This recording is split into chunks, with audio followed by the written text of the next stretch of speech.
से पहले जो इंतहाई शर्मनाक गुफ्तगू हुई है और इंतहाई तकलीफ़देह गुफ्तगू हुई है कादिर मंदो खेल साहब पाकिस्तान पीपल्स पार्टी के MNA की जानिब से, और मेरे पास इसके अलावा कोई ऑप्शन नहीं कि मैं ब्रेक में मैंने उनको कायल करने की कोशिश की कि वो अपने अल्फाज वापस लें ब्रेक के बाद अगर वो ज्वाइन करते हैं हमें।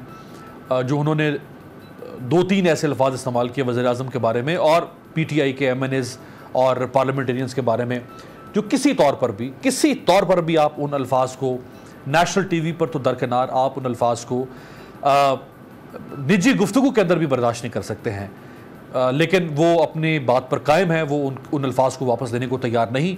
और बात यहाँ से शुरू हुई कि जब अली अमीन गंडापुर साहब ने गद्दार कहा जुल्फ़िकार अली भुट्टो साहब को, और उन्होंने गद्दार कहा 1971 के कॉन्टेक्स्ट में, अगरचे वो एक अपनी तारीख़ है, उस तारीख़ के अंदर जुल्फ़िकार अली भुट्टो साहब को भी बहुत सारी जगहों पे कसूरवार तारीख़ करार देती है। ऐसा नहीं है कि 1971 के साने में जो सकूत ढाका के बाद जो हालात थे, शेख मुजीब, और वो पूरी एक तारीख़ है, उस तारीख़ में भुट्टो साहब को मौरिख ने क्लीन चिट नहीं दी है, वो अपनी जगह पे एक तारीख़ है। लेकिन ज़ाहिर बात है पीपल्स पार्टी की लीडरशिप को अगर गद्दार कहा जाएगा तो वो ऑफेंड होगी, अगर वो ऑफेंड होगी तो वो जवाब भी देगी। लेकिन जवाब देते वक्त बहरहाल आपको इस बात का ख्याल रखना है कि आप एक MNA हैं या आप एक सेनेटर हैं, आप अवामी नुमाइंदे हैं, आप नेशनल TV मास TV पे बैठ के बात कर रहे हैं, और आप अगर किसी को किसी जानवर के साथ तशबीह दें, अगर आप किसी को किसी बदकिरदार के साथ तशबीह देने की कोशिश करें, तो ये किसी तौर पर भी इसकी इजाज़त नहीं दी जा सकती। तो मेरे पास इसके अलावा कोई ऑप्शन नहीं था कि मैं कादिर मंदो खेल साहब के बगैर इस प्रोग्राम को शुरू करूं और उनसे माज़रत करूं और उनको अपने प्रोग्राम में इस वक्त शामिल ना करूं। ऑन अब्बास भप्पी साहब, मैं भी माज़रत ख्वाह हूँ, ज़ाहिर बात है पाकिस्तान के वज़ीर-ए-आज़म के बारे में ऐसी गुफ्तगू करना किसी तौर पर भी उसकी इजाज़त नहीं दी जा सकती है। लेकिन एक बात तो तय है भप्पी साहब की, ये बात अब रुकेगी नहीं यहाँ पे। ये मेरे प्रोग्राम की हद तक थी, ये किसी और प्रोग्राम में जाएगी, फिर उसके बाद किसी और प्रोग्राम में जाएगी, ये बात अब बहुत दूर तक जाएगी। अमीर साहब, यकीन जानिए, जब मैं पहले तो जो मैंने किया ना, और यकीन यार मेरे कंट्रोल में नहीं था। आई विश कि मैं आपका प्रोग्राम छोड़ के ना जाता, लेकिन मेरे पास 2 रास्ते थे। एक तो जिस किस्म की वो गुफ्तगू कर रहे थे, या तो मैं उनको उसी जबान में उसी तरह रिस्पॉन्ड करता जिस तरह वो बात कर रहे थे और उनकी लीडरशिप के बारे में जाता, जो कि मेरा लीडर या मेरी तरबियत मुझे इजाजत नहीं देती, या मैं उनको डिसकंटिन्यू करता कि मैं उसके साथ बैठना जाना पसंद ना करूं। तो मैंने अपना राइट इस्तेमाल किया, and I am thankful to you कि आपने एक एथिकल स्टैंडर्ड के ऊपर, एक मॉरल वैल्यूज के ऊपर उनको ड्रॉप किया अपने प्रोग्राम में। हत्ता कि ये आपका प्रोग्राम है, आपका प्रेरोगेटिव है, आपका डिस्क्रेशन है किसको रखना है किसको नहीं रखना, लेकिन हाई मॉरल ग्राउंड पे आपने उनको प्रोग्राम से वापस डिसबोर्ड कर दिया, डिसलॉन्च किया। मैं इसकी आपसे अप्रिशिएट करता हूँ। दूसरा इशू ये है कि देखिए, अली अमीन गंडापुर ने जो कहा, मैं एक चीज पे तो एग्री करता हूं कि मरे शख्स का ताल्लुक अल्लाह के साथ है। जो शख्स इस दुनिया से चला गया उसका राब्ता अल्लाह के साथ है, उसके मामलात भी अल्लाह के साथ है। तो हमें इस वक्त उनको इन मामलात को यहाँ पे नहीं लेके आना चाहिए था। लेकिन आप जब पॉलिटिकल किसी के ऊपर क्रिटिसिज्म करते हैं, अगर फॉर एग्जाम्पल आज हम बैठ के इस वक्त स्ट्रैटेजी बना रहे हो कि अयूब खान ने क्या किया या जनरल याहिया का क्या किरदार था, या आप उससे पीछे चले जाते हैं तो लियाकत अली खान साहब के साथ क्या होगा, तो उस पर पॉलिटिकल डिबेट तो हो सकती है कि जी उनका ये फैसला ठीक नहीं था, ये फैसला गलत था, इस पे तो बात हो सकती है। लेकिन अगर हम किसी को उस मामले को डिस्कस करते करते किरदार कशी पे ले जाए, इसके कोई दुनिया की वजहदारी इजाजत नहीं देती। अच्छा, 2 चीजें हैं भप्पी साहब, अब चूंकि मुझे प्रोग्राम आपके साथ ही करना है तो मुझे अब दोनों तरफ से हिसाब बराबर करना है। 2 चीजें हैं। पहली बात तो ये सर कि अगर भुट्टो साहब के किरदार के ऊपर बात करनी है PTI ने या अली अमीन गंडापुर साहब ने, ऑल्दो अली अमीन गंडापुर साहब की अपनी हिस्ट्री बहुत वीक है, वो कोई इतने तारीख के माहिर नहीं है, ना उनको तारीख पे अबूर है। अगर बात करनी थी तो ये भी तो कहा जा सकता है कि जुल्फ़िकार अली भुट्टो साहब का किरदार था, जैसे मैंने अभी इब्तदाई में कहा 1971 सकूत ढाका में भुट्टो साहब की भी कुछ गलतियां थी। लेकिन जब आप उनको बिल्कुल डायरेक्ट कह देंगे कि आप गद्दार हैं, तो ये बहुत एक्सट्रीम एडजेक्टिव नहीं है जो इस्तेमाल हो गया। I think spar of a moment में ना शायद वो इस तरह की बात करेंगे कि नॉर्मल पे गुफ्तगू पे शायद इस तरह की बात नहीं होनी चाहिए। उसकी वजह है कि जब आपके पास बिलावल भुट्टो जरदारी वहां पे कैंपेन कर रहा है और इतनी उनकी आपको पास वीकनेसेस मौजूद है, तो वहां पे डिस्कशन उस पर की जा सकती है। बट आई एम श्योर कि शायद जब आप जलसागाह में जाते हैं और इस तरह की वो गुफ्तगू में शायद मैं भी कर रहा हूं, तो कोई स्पार ऑफ अ मोमेंट मैं भी इस तरह की बात कर जाऊं, मैं उसको इस तरह बरीउल जिम्मा अपने आप को भी करार नहीं दे सकता।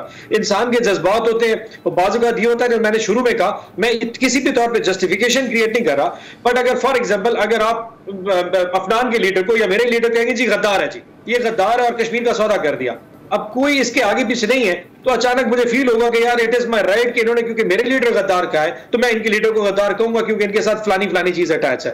अब इत्तेफाक ये है कि जिसके बारे में बात कर रहे थे वो शहीद हो चुके हैं या वो दुनिया से जा चुके हैं। इस सूरत में ऑब्वियसली वो उसका बात का जो बयानिया है वो डिफरेंट रंग लेके आ जाएगा।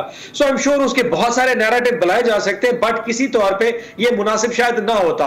बट आई एम श्योर कि जो उसके रवैये में जिस किस्म का रवैया आप एक्सपेक्ट आज किया या आगे करने जा रहे हैं वो भी उसको जस्टिफाई नहीं करता। आई एम श्योर कश्मीर का इलेक्शन खत्म हो जाएगा, चीजें आगे चली जाएंगी। अभी सेनेट का जब हमारा कल चल रहा था सेशन, उसमें भी इस तरह की गर्मा गर्मी पाई गई। लेकिन अगर आप गौर से देखें तो ये जिस किस्म का रवैया पॉलिटिकल पार्टीज में इस वक्त इस कश्मीर के इलेक्शन में पहली दफा देखने में आया, ये शायद इस तरह का रवैया पहले भी नहीं आया। मतलब इतने हद पे जज्बात पे जब बिलावल भुट्टो जरदारी साहब बात कर रहे थे तो उन्होंने फौरन कहा ये जो शेर है जो कि अब बिल्ली बन चुका है। अब ये नैरेटिव्स है। अब मैं इसके ऊपर अब कंडेम करूं, ये तो नवाज शरीफ साहब की पार्टी कर सकती है कि वो उसको कंडेम करना चाहते हैं। वो तो उनका इंतखाबी निशान है ना शेर, तो वो शेर को बिल्ली कह रहे हैं तो दैट मेक सेंस, वो सियासी बयानिया। लेकिन इसको डिफाइन करने वाले बहुत सारे रंग भी दे सकते हैं। ये कैसे बात हुई? अच्छा देखें ऑन पे देखें, अब बात ये है कि आज 2021 में इलेक्शन हो रहा है और हम आज से 50 साल पुरानी 1971 का वाकया है, आज इलेक्शन हो रहा है ना। आप आज बात करें कि भाई सिंध के अंदर पीपल्स पार्टी ने सब कुछ बर्बाद कर दिया, सिंध की बैड गवर्नेंस, जरदारी साहब की करप्शन पे बात कर लें, आप जाली बैंक स्कैंडल जो है उसके ऊपर बात कर लें जिसपे जरदारी साहब भी, फरियाल बीबी भी शामिल हैं। अब बात हो रही है आज इलेक्शन की, चले गए भुट्टो साहब पे, फिर भुट्टो साहब के वालिद सर शाहनवाज भुट्टो पे चले जाएं, फिर उनके वालिद पे चले जाएं, वो इररिलेवेंट है सर, आज उसका कोई बनता नहीं जवाब। मैं ये कह रहा हूं इसको जस्टिफाई नहीं करता, लेकिन मैं फिर आखिर में दोनों चीजें देख ली ना, मैं समझता हूं ये शायद मामला जस्टिफाई नहीं करते, ये गुफ्तगू नहीं बनती थी, लेकिन मैं फिर इसे साथ ही अटैच भी कहता हूं।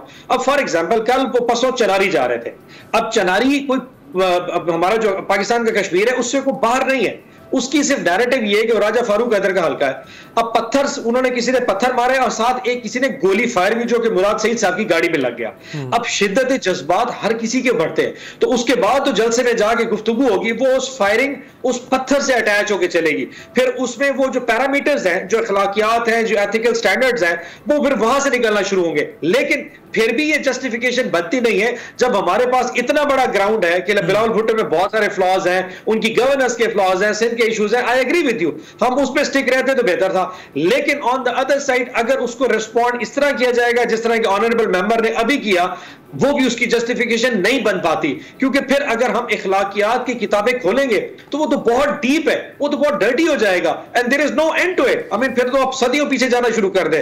सो आई सपोज कि we should put a stop to this thing और आगे चलने की सियासत शुरू, और एक दूसरे को बर्दाश्त की जो है ना वो बहुत इंपॉर्टेंट है। अगर आपने आज प्राइम मिनिस्टर साहब की स्पीच सुनी हो तो उन्होंने जाके अपने मैनिफेस्टो की बात की है, उन्होंने हेल्थ कार्ड की बात की है, उन्होंने टूरिज्म पॉलिसी की बात की है, उन्होंने कामयाब पाकिस्तान की बात की है, उन्होंने नया पाकिस्तान हाउसिंग अथॉरिटी की बात की है, उन्होंने एक नए स्ट्रक्चर की बात की है, उन्होंने मकबूजा कश्मीर की बात। सो हमारा मैनिफेस्टो जाके बयान किया, आप भी अपनी परफॉर्मेंस पे बात करें, अपने उस पे बात करें। लेकिन अगर आप कहेंगे जी इमरान खान साहब गद्दार है, इमरान खान ने सौदा कर दिया है, वो 3 सूबे बन रहे हैं, 3 जिले बन रहे हैं, तो इंटरनेशनल कम्युनिटी में उसकी वाइब्स बड़ी नेगेटिव जाती हैं, और गद्दार का एक लफ्ज किसी को चाहे वो जिंदा हो या फौतशुदा हो, दोनों सूरतों में वो थोड़ा सा डेरोगेटरी बन जाता होता है। सर गद्दार ना तो इमरान खान साहब हैं, ये बिल्कुल गलत जाली बयानिया घड़ा जा रहा है नून लीग की तरफ से, पीपल्स पार्टी की तरफ से, और ना ही गद्दार नवाज शरीफ साहब थे। जब मोदी उनकी तरफ आए, वो नवाज शरीफ जरूर ये चाहते हैं कि भारत के साथ अच्छे ताल्लुकात हों, वो जरूर बहुत सारी चीजों को नजरअंदाज करके और वो कल्चरल डिप्लोमेसी की तरफ जाना चाहते थे, लेकिन गद्दार नवाज शरीफ साहब भी नहीं थे, ना गद्दार मैंने कभी नवाज शरीफ साहब को गद्दार नहीं कहा, मैंने पॉलिसी पे तनकीद की है। मैंने कहा देखिए आपने उनके साथ जो गुडी गुडी पॉलिसी खेलते रह गए, उनके साथ ताल्लुकात इस्तवार करते रह गए, उसके नतीजे में पाकिस्तान ने खोया क्या और पाया क्या। मतलब अगर इस वक्त हम इस जो टेररिज्म पॉलिसी, जिस टेररिज्म का शिकार है, और अफगानिस्तान के साथ इस वक्त जो मामलात हमारे चल रहे हैं, आप कराची, सरीना, क्वेटा से लेके कोहिस्तान तक चले जाएं, तीनों में जो मामलात चल रहे हैं उसके पीछे इंडिया का हाथ है। तो जो मुल्क आपके पैर पे आप इतने वार कर रहा हो, आपके साथ आपकी जो सॉवरेनिटी है, आपकी सालिमियत पे अटैक कर रहा हो और वो बर्बाद करना चाहता हो, उसके साथ अच्छे ताल्लुकात इस्तवार करना मुनासिब नहीं था।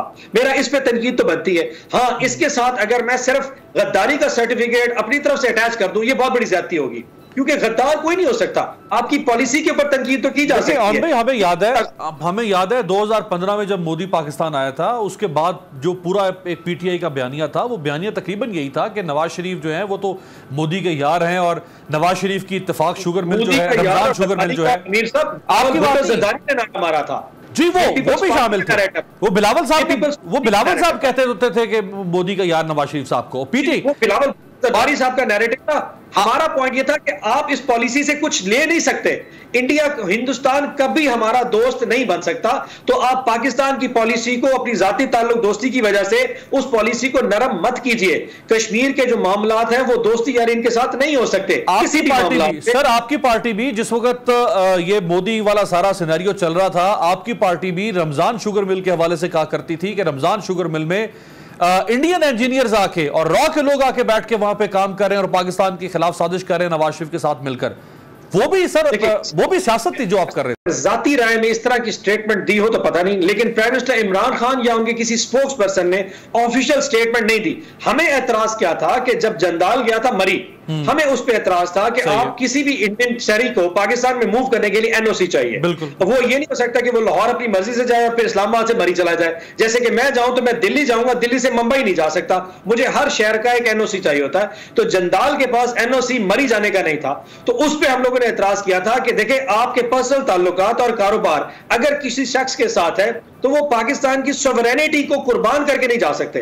आप उसको ये इजाजत नहीं दे सकते वो मरिए चला जाए। या एक प्राइम मिनिस्टर ऑफ इंडिया अगर जाती हैसियत में जहाज पकड़ के लाहौर आए और यहां पे शादी अटेंड कर चला, तो हमें उस पर एतराज करना चाहिए कि जनाब इस वक्त उनके साथ मामला ठीक नहीं है, कश्मीर पे हमारे उनके साथ मामला बहुत ज्यादा बिगड़ चुके हैं, तो ये उनका जाती हैसियत में यहां पे आना बनता नहीं है। वो आए as prime minister of India आए, हम उसके ऊपर वो सवाल बिल्कुल बनता है, वो सवाल आपका बिल्कुल बनता है कि प्राइम मिनिस्टर अगर उनका कोई जाती दोस्त है सज्जन जंदाल, और वो उसको किस तरह से मरी लेके जा सकते हैं। और ये आप बिल्कुल सही फरमा रहे हैं कि पाकिस्तान और इंडिया के दरमियान इसी किस्म का अरेंजमेंट है कि आपको जो वीज़ा मिलता है वो उन जगहों का मिलता है जहां आप जाना चाहते हैं, आपको पूरे मुल्क का वीज़ा नहीं मिलता। तो अगर मरी का वीज़ा नहीं था जंदाल के पास और मरी को जंदाल को मरी लाया गया, तो क्यों लाएगा और कैसे लाएगा, ये सवाल अपनी जगह पर बहरहाल मौजूद है। लेकिन